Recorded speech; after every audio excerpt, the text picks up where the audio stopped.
Well, I'd like to welcome our Grand Marshal for today's race at Silverstone, none other than Lando Norris, driver for McLaren's incredible F1 team. Lando Norris, thank you for joining us on the Big Data Beards virtual race to .conf. Welcome. How are you today?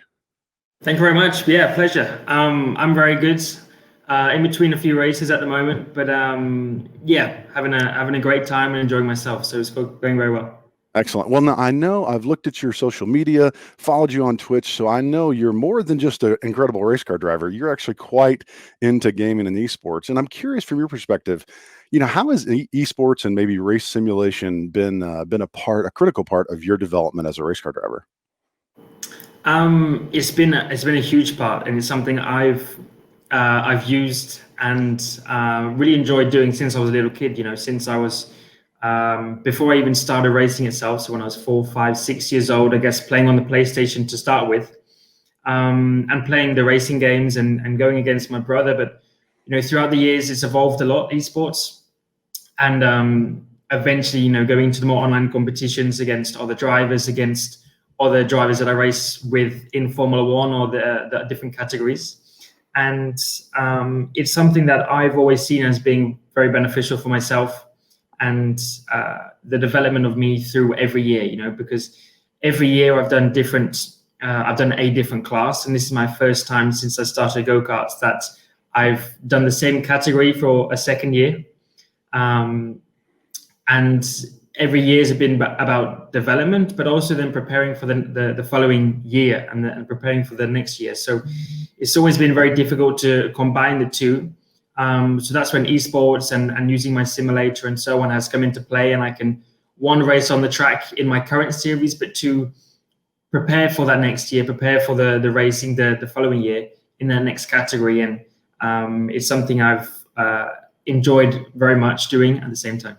Nice. So you obviously use it for development, but I'm curious, do you see esports and these racing simulators, as they've obviously gotten so much better and so much more real in the last 5 to 10 years, do you see those as kind of a hotbed of talent to drive the future of motorsports? Absolutely. I think for us in Formula One and growing up, it's been one of the most beneficial things for myself.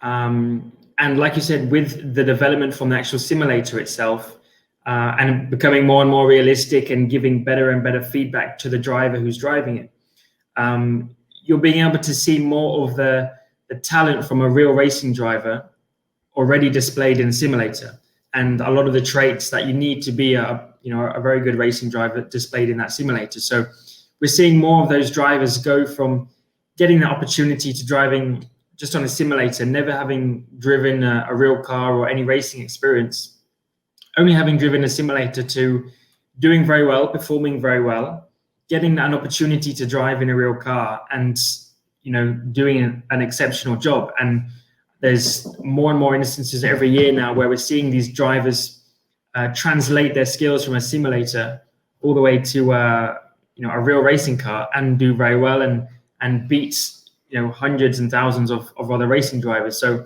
it's great to see, and it's something which I also enjoy seeing and like seeing these drivers who, they come from all types of backgrounds, from wherever they are in the world. And it's a much cheaper option to start in terms of getting a simulator, driving at home, and then winning a championship or a category or something online and getting the opportunity to translate it into real racing, basically.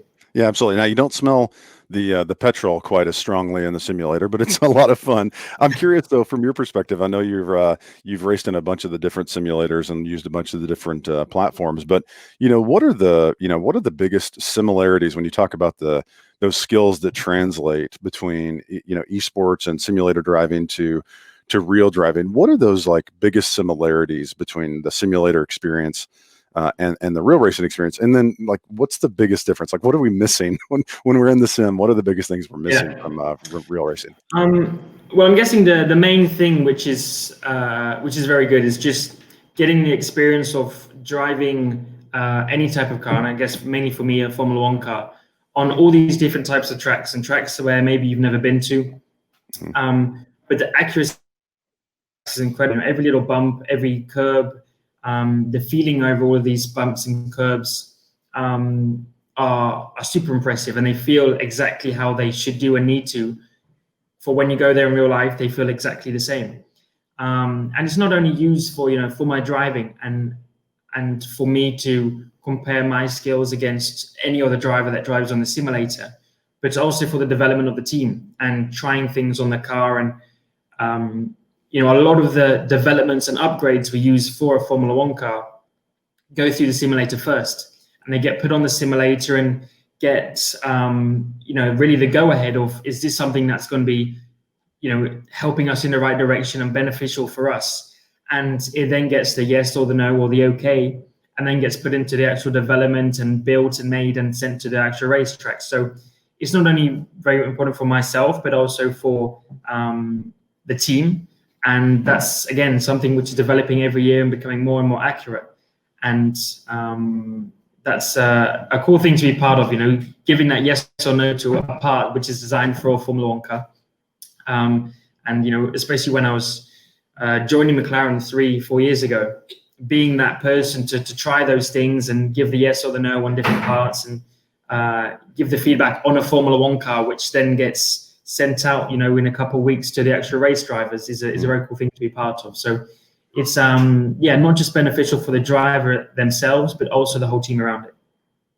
Absolutely. Now, I know you've had a chance to race in a lot of E races previously, and we're bummed we didn't get a chance to have you join us in the virtual Race to Conf. We did have some of your esports team members, participants join us, which is super cool, and they're going to be racing with us today. But I'm curious, from your perspective, what's your favorite esports event that you've maybe participated in the past? Well, there's been a lot. I've done it for 5, 6, 7, well, probably 10 years now, in terms of racing online competitively. So there's been a lot of ups and downs, and a lot of ones I've enjoyed and not enjoyed so much. But I guess the bigger ones have been within the last year. During lockdown, during the last few months, because so many more people have come online and started racing again, racing online, and against myself.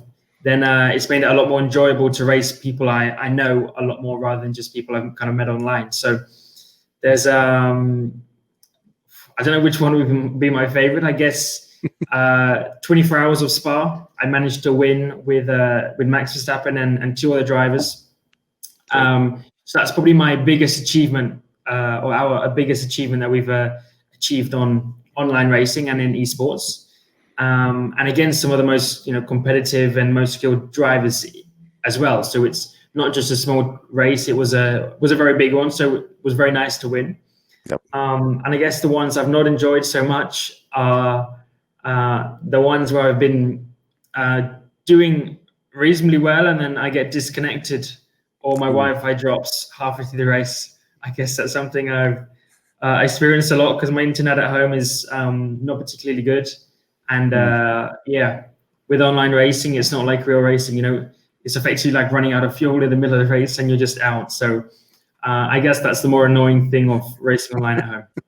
That's all good. Well, hey, Lando, it's been super nice to chat with you. I want to say a big thank you to the team at McLaren. Your whole team has been incredible to work with on the racing, and I want to give you the honor, sir, to get us started for the Big Data Beards virtual race2.conf at Silverstone. The honors are all yours. Thank you very much.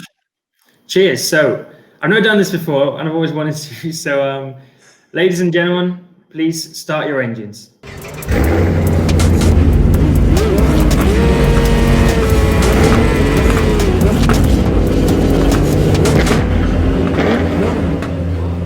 We are ready to go at Silverstone, and we see the team of McLaren finishing or qualifying in first position here today. Tomek putting up an absolute clinic in speed here at Silverstone, and we are super excited to have the team at McLaren sponsoring today's race at Silverstone. Now, I'm welcoming my fellow broadcaster, Tom West. I didn't see your name in the qualifying there. What exactly happened, my friend? We had a bit of a problem with qualifying, not being able to put a clean lap in. We've talked previously in broadcasts about how incident points matter. They especially matter in qualifying, because if you get any, you don't qualify. So there's my name right at the back. Absolutely. Well, the bunch is away, and they're going to start bunching up behind Tomek, ready to go racing here at Silverstone in the UK, and welcoming our EMEA counterparts and friends who are joining the race. And we hope you enjoy the action. It's pretty exciting to have such a broad field. And Westy, sorry you're going to have to fight from the back, but it's going to be an awesome race here as we are away. Now, as we talked about before, iRacing is accurate in its physics engine that the tires are cold, folks. So watch for some action here for some first turn heroes as they come through the Abbey on their way down to the church. Oh, and looky there. We've got a spin there. That's Splunk IT car. Oh, and our leaders, Buttercup and McLaren, have spun out as they go into the farm area. They have bought the farm, folks. That is too challenging. Tom West, have you ever seen action like that in real life in that area? You always see problems with lap one. With that first turn, there's always problems, so it's not a surprise there. But a surprise to see the leaders go out. Usually, it's further down the field. Absolutely. The leaders wanting to get out there quick, but man, they're going to be fighting their way back up to the top of the field. But Westy, turned out to be a good thing from you picking up 5 positions in the turmoil. Now, Westy, I want to quickly check in with you. You live pretty close to Silverstone. Is this like your home track? Do you know it well? What's your story there with Silverstone? I live within 2 hours of the circuit. I wouldn't necessarily say it's my home one, but it's definitely not a million miles away, especially from counterparts in America, and it's steeped in history. It's a circuit that we're certainly very proud of and very happy to watch whenever it comes around on any of the motorsport calendars. Absolutely. 2 races there this year on the F1 calendar, and certainly this would be considered, I think, McLaren's home track, not too far from the Technology Center, as you well know, and excited to have them. Oh, and our McLaren car is off again. That is not good to see. That is Tomic off again, losing a few positions. But we're seeing some of those Splunk cars move up the leaderboard. And that set of turns is one of the most technically challenging parts of the track. It's as you drive along it is something that you feel very good about yourself when you complete, because those turns are so high speed and technically very challenging. Absolutely. Well, Dan McEwen's driving that McLaren 1 car. He's the head of partnerships, and we are super excited to have him joining us for the racing action. And we're going to actually be really excited to have him join us later today with the podcast, where we check in with him and James Hodge on the Big to the Beard podcast. If you haven't tuned into those, they're available on all your favorite podcast apps. And look, we've got some great action here. This is for that 4th position. Kyle fighting off. Look at that bunch of beautiful McLarens fighting their way through the action. And we've just noticed Peggy from Arrow, otherwise known as Nile, and Kyle get into it. They're coming out of that back straightaway. Let's take a look real quick. Oh, Westy, you had some action here. What happened to you, buddy? Exactly those turns, as I mentioned, they're really tricky. Oh, that's tough, man. Well, we love seeing the action. The replays here take us back into the seat. Look at the realism here. This is the experience. This is the view you get when you're driving in iRacing.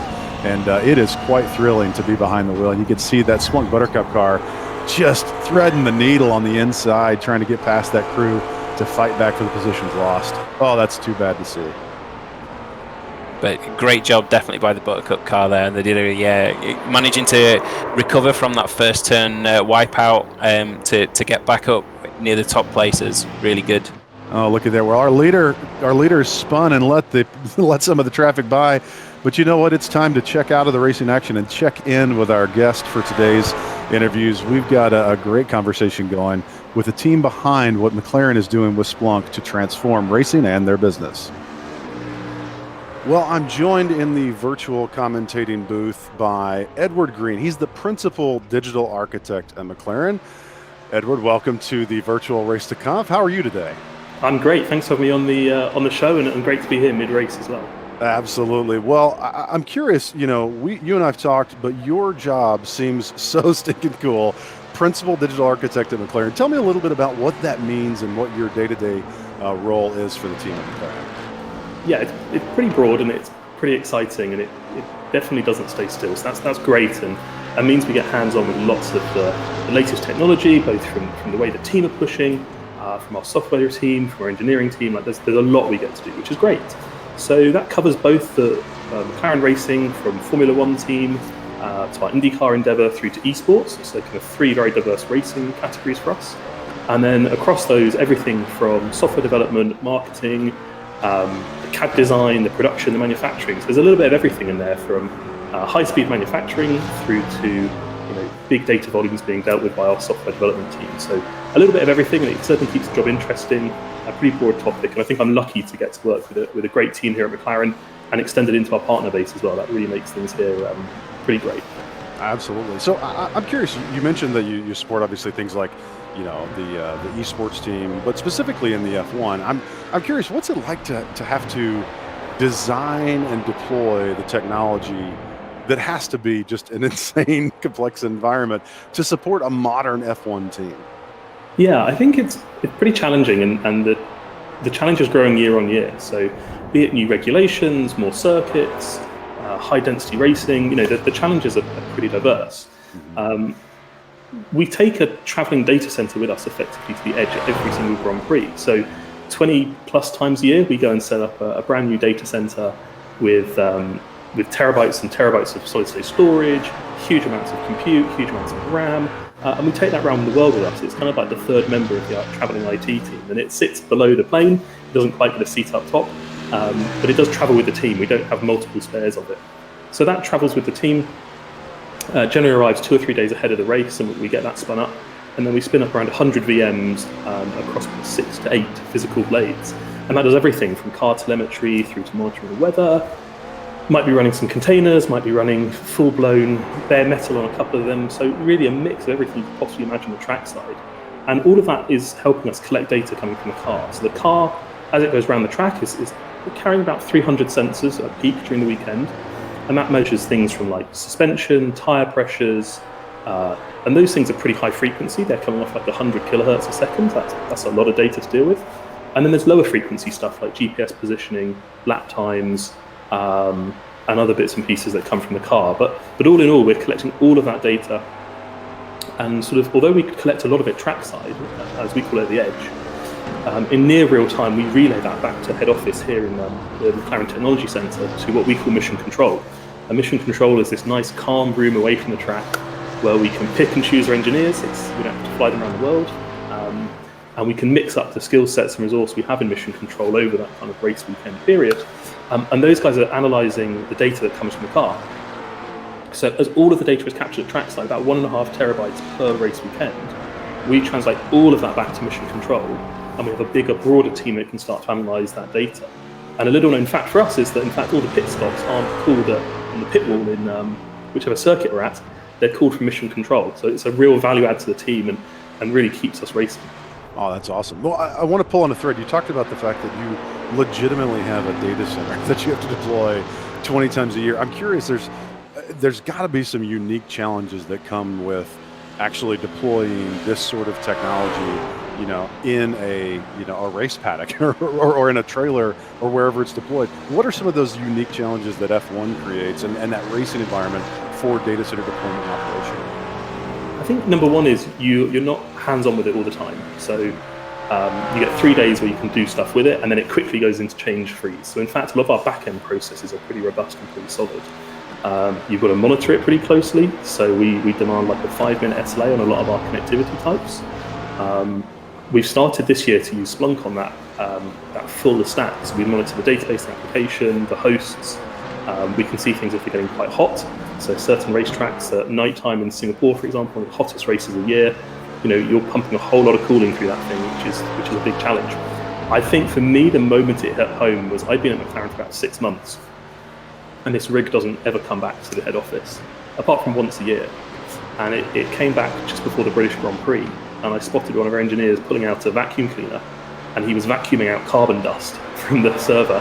And never in my life before have I ever seen an engineer grab a vacuum and go and vacuum the back of the server. And you think, wow, that's just, it shows the, and carbon dust is highly conductive. So if that stuff gets in there, you see them with silicon guns going around it. We'd like to keep it airtight, but those things overheat and overcook. So those kind of weird things, it's highly conductive. It's a hostile environment. And we're taking it around the world with us. So it's a big challenge. UPSs, we seem to go through those pretty rapidly. But it's good fun. And I think that the biggest thing with it is that it's like we're not able to send the car on track unless we can see the data. And that's both here in Woking and for our engine partners this year, Renault in France, and next year will be Mercedes up in Brackley, up north in England. those guys have got to be able to see the data as well. So we've had a couple of hairy instances where we were close, but luckily so far this season we've always been able to see the data and get the cars on track and get Carlos and Lando setting some good lap times. We're back into the racing action, and if you saw there behind Edward and myself on screen, lots of good action happening for us in the race, in the leaders in the first 3 positions. So, Corey, we saw that you were in the lead for a turn there. What happened? It might have lasted for a millisecond, but I honestly think that those McLarens are just so fast out of the corners that my little BMW is just not able to keep up. It cannot possibly be anything to do with my driving. But let's be honest, the data tells the real story. And I think it's time to go check in with Kyle to see if he can explain exactly what's happening, what I'm doing wrong, and why I keep losing these positions. Ooh, Corey, that was a rough overtake. Wanted to show some data that I pulled up in our dashboards and maybe give you a few driving pointers as well. Let's go ahead and jump right in. So I grabbed yours and Splunk IT's data as well, and I'm going to go ahead and zoom into our speed portion of that lap. And it appears that you shed speed a little bit too early compared to the Splunk IT. I also pulled up the McLaren car, who's currently running the fastest lap, to showcase what, frankly, what good looks like right now. And it's looking like you are just shedding speed a little bit too early. Let's take a look at the braking and see if that's correlating with it as well. Okay, we have the braking from the last couple turns. We'll go ahead and jump right into that. And what we can see here is, Corey, you've got a little bit of a too heavy of a brake. It might be a difference of the car model, as you do have the BMW versus the McLarens. You might be able to shed speed a bit easier on those McLarens. We'll have to see what's going on there. But it's looking like if you could go ahead and brake a little less, you can get out of those turns quite a bit quicker. Let me know what you think, and if you have any feedback on that. Back to you on the track. Well, I think I should say thank you, Kyle, for that data deep dive, but it just hurts my feelings to find out that it's actually my braking performance that's causing my problems against these McLarens versus the actual car. But you know what? That's okay. We're starting to see a trend here. Jason Stein is just absolutely building his gap on the crowd. And Splunk IT going to hold up that second position for a little while, hopefully. Now, if history is any indicator of future outcomes, Westy, I expect you're going to continue to climb the leaderboard and come up and pass me. I've had to finish right behind you the last 2 races. Not sure I really want that to repeat, but I do want to call attention to those who are tuned in that conf is just about a week away, and we have got some great sessions coming up for you. Not only does the Big Data Beard team have a session that's at 2 o'clock called Everybody Splunk Your Engines, but Tom West, you have a session right not too far after us. Can you tell us a little bit about your .conf session? Yeah, so it's taking place at 3 p.m. Pacific, and it's about how you can create your own custom apps, custom scripts, things like that. And we're using as a template an app that I created to help debug your own searches in Splunk, which is a cool app in itself. So how we put some of the visuals for the dashboards we see for the race, and some custom scripting and things like that as well. Should be pretty cool. Absolutely. Well, that's a Splunk Trust member talking there, so you know it's going to be filled with lots of Splunky goodness. But you definitely want to check that out. And also, I want to clue everybody in that McLaren is actually hosting a session right after that. It's called Splunk and McLaren, driven by data. It's going to be hosted by Edward Green, who you heard interviewed, and you'll hear from more later in the race. But his session is actually on Tuesday, October 20th at 3:30 Pacific. So we've really got a 2-hour block there of some great racing and motorsports inspired technology action coming to you from .conf 20 this year. So you definitely want to check it out. And if you haven't signed up, go to conf.splunk.com and sign up today. It is absolutely free, and they've got sessions happening that are globally respectful of time zones. So you definitely want to check in there. Now, as we transition here, we wanted to make sure that everybody understands that, as you've seen in the data deep dives, we're getting data from this virtual racing platform, and Kyle's going to detail for you now how we actually pull the data out of iRacing. Thanks, team. Welcome to today's Tech Overview, where we take a look behind the scenes of the technology that's made today's virtual Race to Conf possible. Special thank you to today's sponsor, McLaren. Let's take a dive in. Today we're going to be taking a look at the Python script that actually has made the getting data out of the racing platform possible. You can see here that it's a little interesting, but I promise it's not scary. We'll have some fun with it. Now basically what we did was we created a quick area where if you want to download this from GitHub, you can absolutely do that. Drop in your own name and the HTTP event collector token value in your Splunk instance and start to upload that data yourself.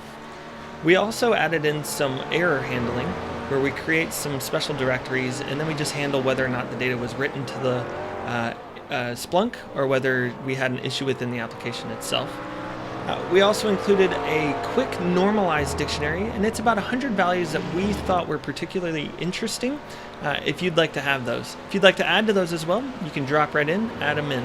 One thing to keep in mind is that while we created this dictionary, we had to start with empty values to help populate the key value pairs later on. We also included, again, some of the log rotation handling. We include logging around whether or not we stored the data and how the application or the script is actually handling itself. So if it was, having a bad day or not, we could know. From there, we also take a look at the initial checking of the iRacing platform. We want to make sure that the iRacing platform is up and healthy, and if it's not, to go ahead and throw an error in the log file so we could see and make sure that it is behaving normally. We also created a Python function where we're pulling in the Python dictionary, the racer name, the source, and the JSON payload, sending it to our Splunk Cloud instance here. Now you can change that to localhost or whatever Splunk Cloud instance you'd like to send the data to. And it's pulling in that HTTP event collector token, as well as the racer name that you filled out further in the script. Here is our REST endpoint post, as well as some of the error handling further on. We also published here the loop, and what this is actually where the Python script is parsing through the key value pairs and populating each of those keys with the value that's going on at that point in time.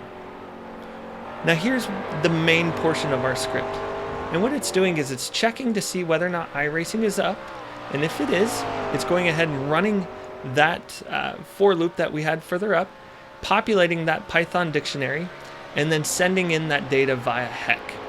And then if it does all of that, it's waiting 0.3 seconds to then run the loop again.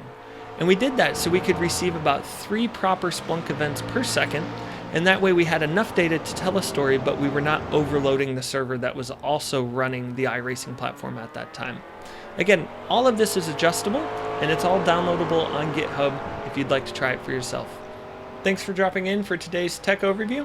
Again, thank you to McLaren to make today's event possible. Back to you, team.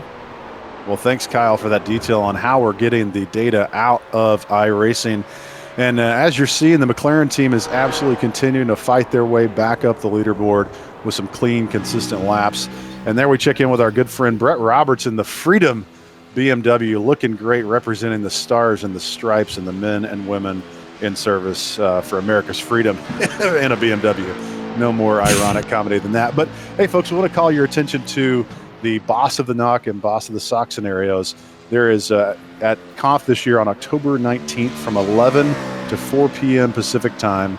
They're having the world's largest boss of the knock and boss of the sock. And I'm excited to say that you can sign up for free at conf.splunk.com. Now, for those of you who aren't familiar with the boss scenarios, it's a gamified experience where you get to go through real life scenarios and use your Splunk skills and learn Splunk skills in a gamified way. Westy, have you participated in a boss scenario previously? Yeah, I've taken place in both Boss of the Sock and Knock, both virtually. Having never been able to go to conf myself, but I've really enjoyed it. They've been really good.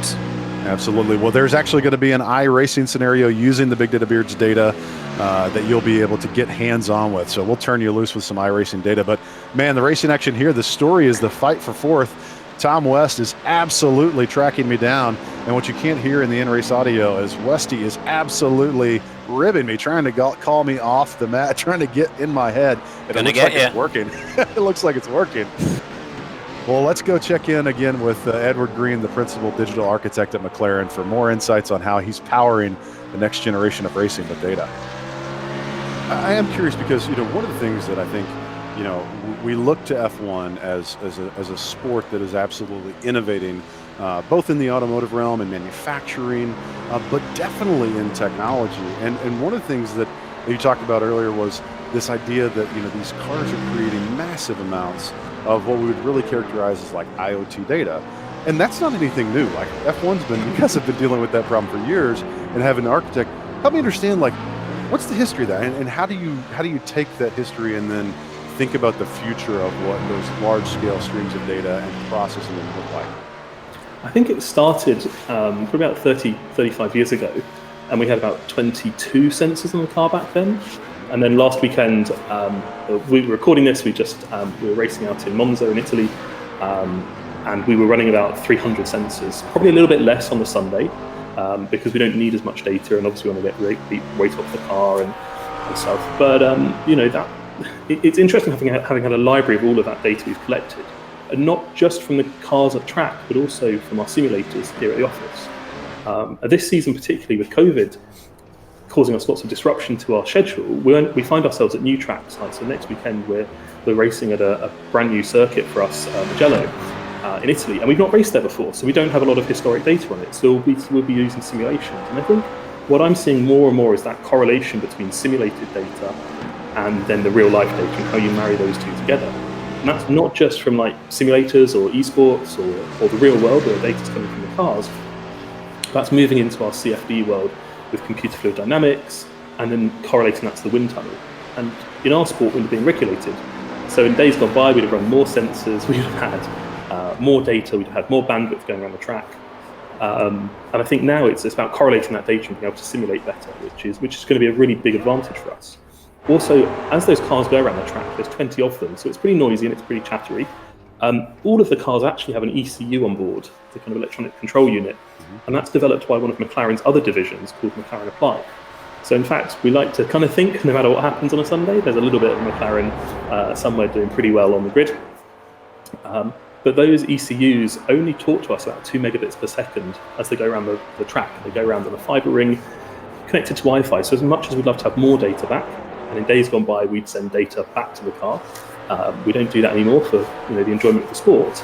But now it's at 2 megabits per second. We're collecting that data coming back into the garage, analysing it, choosing what we want to see more data. So if we notice a problem with suspension, now we will up the amount of data we're getting from the suspension, and we might tone down the amount of data we're getting on the tyres momentarily. But yeah, it's growing. And finally, video, that's massive. Last year, I had to deal with 2 HD onboard cameras. And now going forward, there's about 20 feeds, all coming out in 4K. The broadcasters are pushing it. And it's one of the best tools we can use for driver development. It's that onboard footage, seeing where your competitors are turning into the corner that slightly bit earlier than you are. You can marry it up with GPS data, but there's nothing quite like watching and using that visual feedback to see where you might gain the edge on track. Yeah, absolutely. That's one of the consummate challenges that we've talked about and we think in the industry is it's awesome that you can collect the data about the use case, and in this case, an F1 driver, but it really becomes powerful when you can hand it back in terms of a feedback to improve performance. And I know that's always a challenge, but I'm curious from your perspective too. I know you guys lean on a lot of great partnerships and your technology partners. Help me understand, like, how did they come in and maybe help with that journey? And companies like Splunk and Dell and Arrow, who we're super glad to have out racing with us right now in the virtual Race to Conf, and certainly part of the McLaren family of partners. Curious where they fit into your team's success. Yeah, to go racing, you can't do it with just the team back at the factory. And we're quite a lean IT function. So getting the expertise, the thought leadership, a lot of the R&D, it's not just about stickers on cards. It's about genuine partnerships that help us deliver performance. And if I think about where the data first kind of sits on the Dell hardware, we use that right from here at factory all the way to trackside as well. They work with us on making sure it's hardened, it competes and works in that really hostile environment. And I think we get great insight into the roadmap coming up, which helps us as we make those advances. And we're now under a sort of cost cap regulation, so we're looking to where we spend our cash, we spend it wisely, and our partners help us do that and help us make investment decisions. I think Arrow have done a great job as well. They're an electronics supplier. They help us kind of build out the kind of various electronic components and systems across the car. There's kilometers upon kilometers of cabling and wiring that move around the engine loom. And Arrow doing a fantastic job at working with us and really starting to bed more into the team this season, I think. There's some big projects back at factory, some big infrastructure projects. that Harrow was starting to kind of work with us on. And then really Splunk, that was a big passion of mine and one of the partnerships I was really keen on. And for me, it's that kind of idea that everyone in the team is curious, but it's really hard to get access to data. We've got so much of it, and there's no way we'd be able to analyze it all in a weekend. So you rely on tools, you rely on sort of machine learning, artificial intelligence, you rely on anomaly detection as that data is coming back to the factory. But it's people in different pockets of the business. If you can write queries and you can write database queries and you can visualize it, through various open source means or through the development community, then great. But if you're an engineer sat at your desk and you want to pick an answer and say, what happens when we started third on the grid in Monza, and I've got this idea about if we chose this tire strategy, or if the weather changes mid-race, I've got this really cool possible way that we might be able to get the edge. That's really hard to do at the moment. The data's there, but it sits in buckets, and for me, Splunk is bringing that sort of passion, that energy, that excitement back to the team from a kind of racing operations perspective. The speed at which Splunk allows us to visualize things is impressive. So a race trace post-event is one of the bits of data we love looking at the most. It shows you where someone started, and then lap by lap their time and how they kind of progress through the race. And you can see people, if they start in the bottom corner and they have that linear growth, then they've gone from 20th to first, and what a race. Yeah. But it helps you see those moments where strategy played a key part in the race. And Splunk can visualize us for that in real time as the race progresses, whereas beforehand that was a graduate role on a Monday morning, and then Monday afternoon we might publish it if the guys aren't traveling, if the team aren't on the buses, if they're not on the plane, if they're not on the way back to the factory. And Splunk can do that really quickly. And I think it's also driving that curiosity in data. From an IT operations standpoint, we're now able to see what's going on with the rig. We can see when things are alerting. When you're in a pressured environment and the team are saying, what's going on? When can we get on track? Is the IT system working? It's human nature. You start looking in all sorts of different places. You start to make assumptions. Well, last time it was this database, and last time it happened, it was this host. Actually, it could be something completely different. And Splunk gives you that kind of operational view, and you can start to then diagnose and really fault find and target the solution and give accurate information to the team. So you're not saying, give me 5 minutes, give me 5 minutes, give me 5 minutes. You can see, actually, I've got to go and rebuild this, or we're going to have to do a cold reboot, or start to actually find out in your application where the problem is. And that's invaluable to the team because they can plan around it and work efficiently. That's awesome. Well, I love hearing, one, your job sounds super fun. It's exciting that you get to be right in the heart of one of the most innovative sports in the industry, obviously, and really you're showcasing so much about how data has become critical to success in so many ways, not just in industry that we hear, but absolutely in racing. And thanks so much for sharing the stories about how you're using Splunk really in that real way of data to everything. You're using it in racing, using it in IT to modernize operations. It's great to hear. Edward, thanks so much for joining us on the virtual Race to Conf. We're going to go back now to the racing at Silverstone.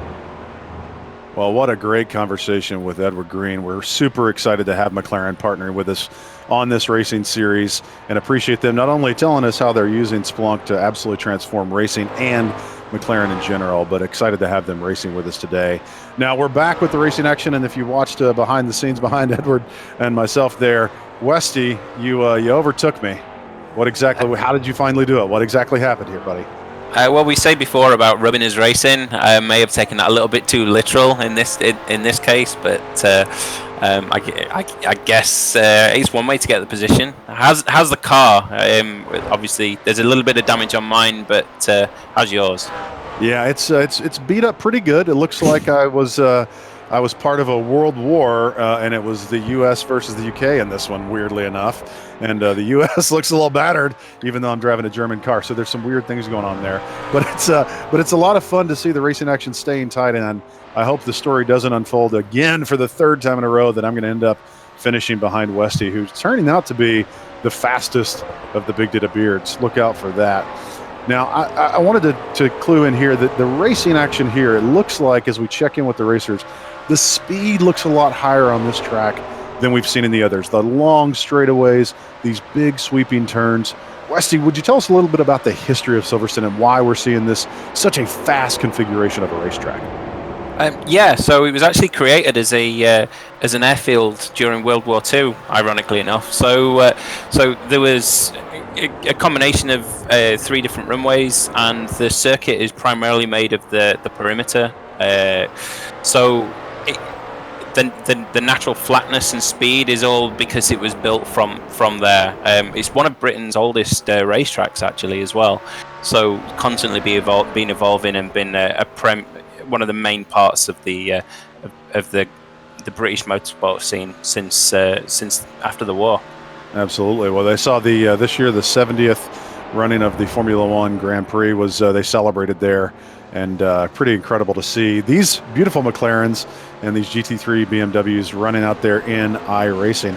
Now, I know we talked to Lando at the beginning of the race, and for those of you who missed it, he really harped on the idea that this idea of racing simulation here is absolutely transferable skill development to real life racing scenarios. So if you haven't had a chance to get into iRacing and to get into this racing simulation and you like motorsports, I can tell you personally, it's a lot cheaper than getting on the racetrack in real life. And the experience, while you miss out on obviously some of the sensory things around G-force, the smell of the petrol, burning and some of those things, but it absolutely helps you start to understand the racetrack racing lines, the physics of a race car. So it definitely encourage folks to check it out, sign up for iRacing.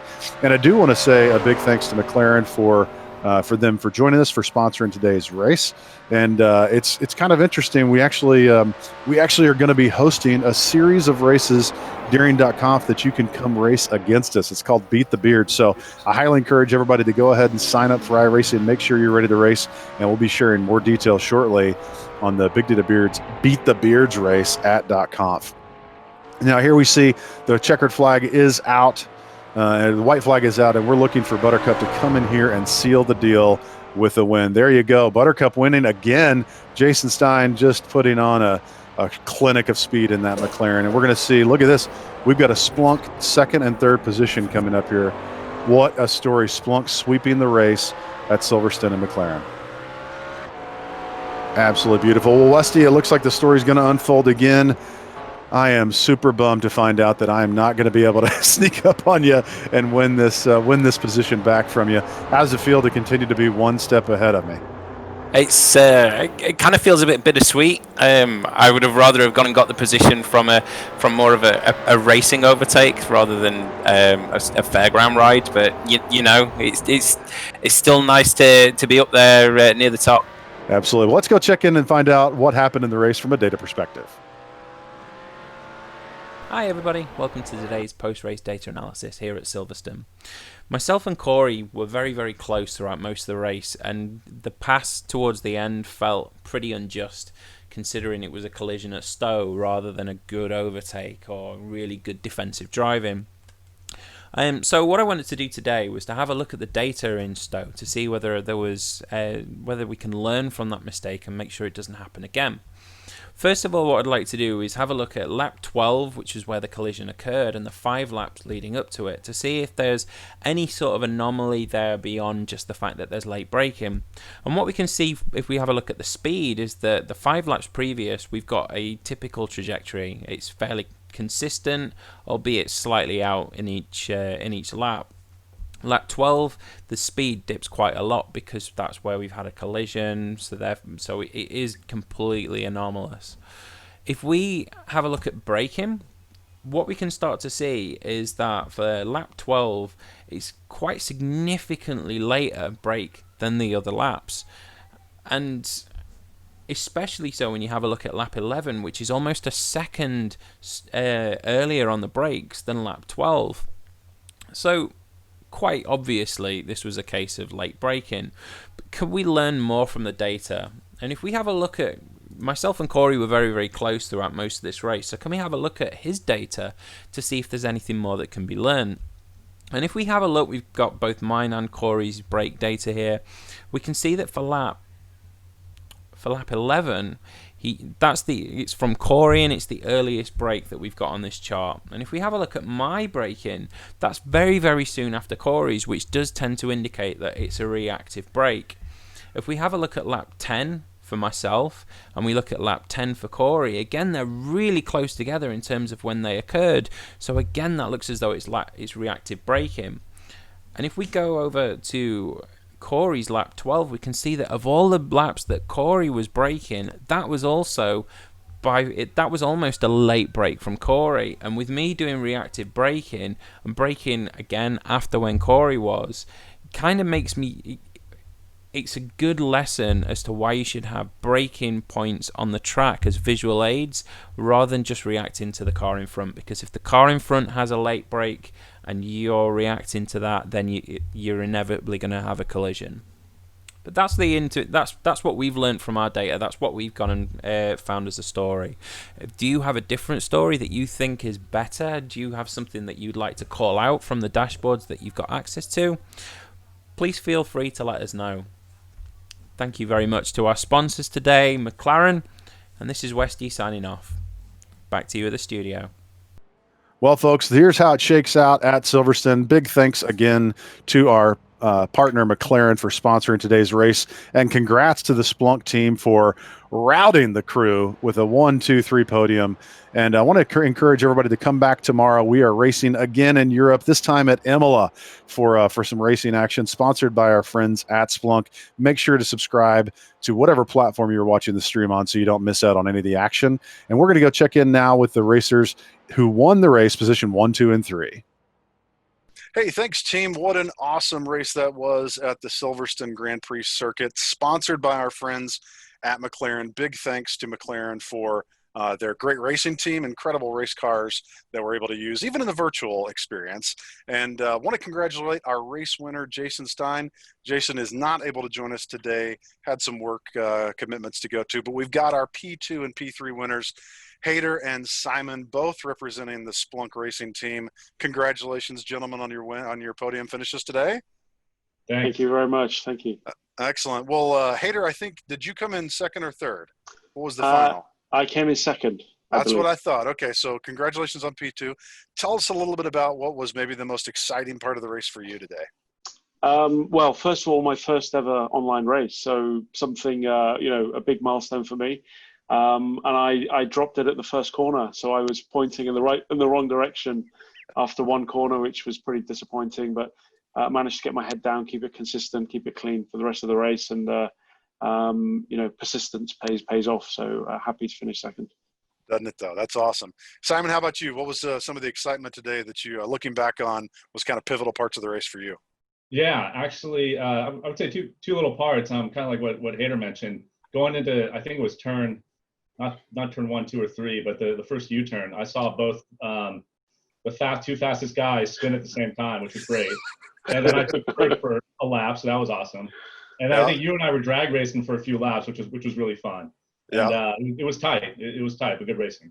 Yeah, it is amazing to me, this iRacing platform, how good of a job it does at mimicking and showing the physics of, what cold tire effects really are. You saw it in that first lap. People that are seasoned veterans, people know racing, know sims, and still get bit by the cold tire bug and the excitement of coming out of that starting point super fast. So it's so that's good. Well, congratulations on the win. Tell us a bit about Tom West. You're joining us not from the U.S. Tom, where are you joining us from again today? So I'm joining us from the UK, about 2 hours north, actually, of the circuit. So it's about as close to my local circuit as we could get. But it's great that we've got such an amazing, diverse audience. We've got people racing from the UK, from Australia, as well as a bunch of folks from the US. And I guess that's a really great thing about the virtual experience. Hayder, Simon, can you tell us a bit about where you've been racing today? Hayder, do you want to go first? Yeah. So when you say racing today, you mean where are you sitting? Where okay, I'm down the road from you, Tom. So I'm just outside of London, in Surrey. Nice. So actually pretty close to the McLaren HQ. Nice. I'm going to say you got some insider tips then, yeah? Oh, I've got my connections. Yeah.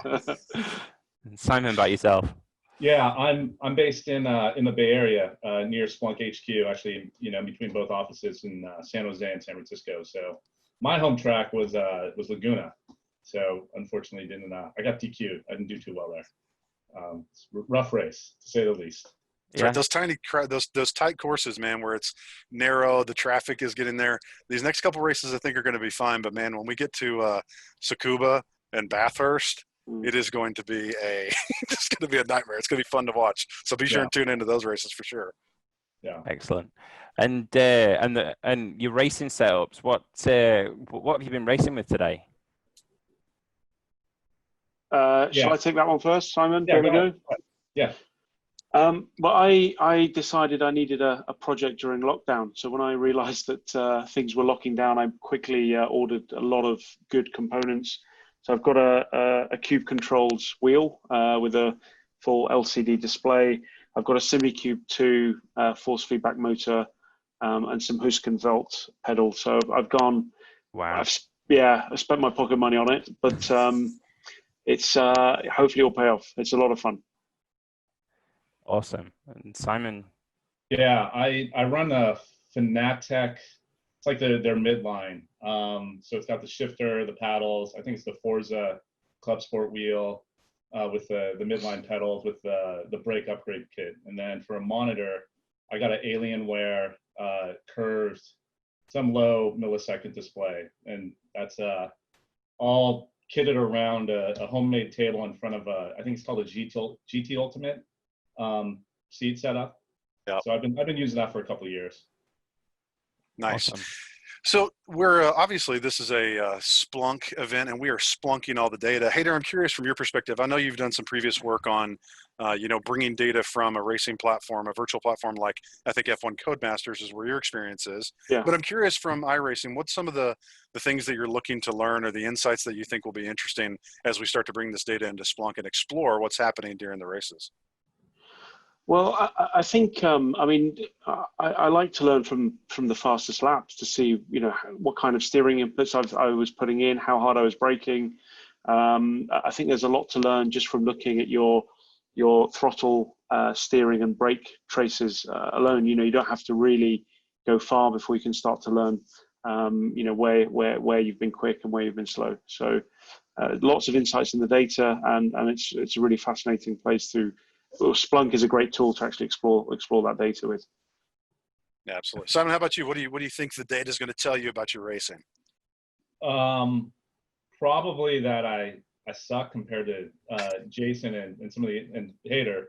Hey, you're on the podium. You can't clearly be doing too bad. I don't know how I got there. I think it was by chance, but it's always interesting to compare laps. It's interesting with the level of detail you can get from the iRacing platform, because you can tell it to spit out temp for different things and different aspects of the track. I didn't get to explore it. I think Kyle built most of the content that pulls to the HV event collector, which is awesome. But in reading about it, I guess you can turn on different parameters, and so I think comparing different track setups, or not setups, but the track environments, going from race to practice to all these different things to the end of the race, just seeing how it's shifted, I think it'll tell us a lot about, people crashing at the end and not crashing. Yeah. Well, we're just days away from Splunk Conf 20, and obviously a very different experience this year with a virtual conf. Hayder, what are you excited about in this year's conf? What are you looking forward to most? Yeah, I mean, obviously it's a very new format for us, and I've been to the last 4 or 5 comps, and they're incredible experiences. But I think with every change, you have to embrace what's in front of you, and we've got a chance to reach even more people. And for me, that's a wonderful thing. If we can make it more accessible, then that's a fantastic platform to have, and I'm really looking forward to contributing some of the sessions towards Conf this year. Excellent. Simon, now I remember last year you were called out as somebody I think you were one of very few people who's been to, is it every.conf?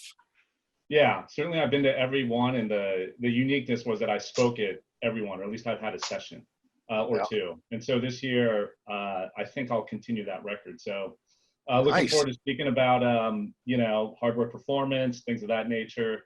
Certainly it will be a new environment. So some of the stuff or the events that I usually host throughout the year, like some of these partner technical symposiums, it'll be an opportunity to kind of bring some people together, and we have some new ideas for our partnership. So thanks to all the sponsors, today, and those that are sponsoring the event. Absolutely. Well, I do want to say thank you again to the team from McLaren for sponsoring today's race, and a big thank you to Splunk for being the title sponsor for the entire virtual Race to .conf series. Make sure to tune in tomorrow as we host another race that is going to be exciting. This iRacing platform, believe me, you're going to want to tune in every day leading up to .conf, and then we will see all of you and your smiling faces hopefully online at .conf 20. Thanks for listening.